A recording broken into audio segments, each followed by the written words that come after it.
YCP సర్కార్ హయాంలో జగనన్న కాలనీలో లబ్ధిదారులకు అన్యాయం జరిగిందన్నారు గూడూరు ఎమ్మెల్యే పాసెం సునీల్. లబ్ధిదారులు మోసగించిన కాంట్రాక్టర్లకు అధికారులు ఇంకా వత్తాసు పలుకుతున్నారని మండిపడ్డారు. పేదల ఇండ్ల నిర్మాణంలో అవినీతికి పాల్పడిన అంశంలో అధికారులపై చర్యలు తప్పవన్నారు. ఉన్నతాధికారులు తక్షణమే చర్యలు తీసుకోవాలని ఆదేశించారు. ఇలాంటి పరిస్థితి కొనసాగితే సమగ్ర విచారణ చేపట్టి పేదలకు న్యాయం చేస్తామన్నారు ఎమ్మెల్యే పాసెం సునీల్.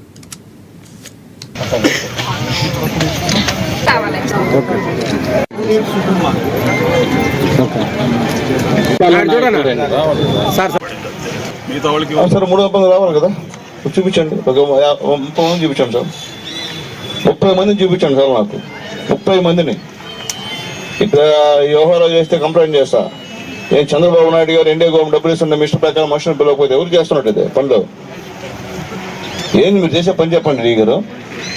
మళ్ళీ మీకు ఇచ్చిన 50,000-75,000 పాత కాంట్రాక్ట్కి ఇస్తే ఇప్పుడు 300 చిల్లర పడింది కదా.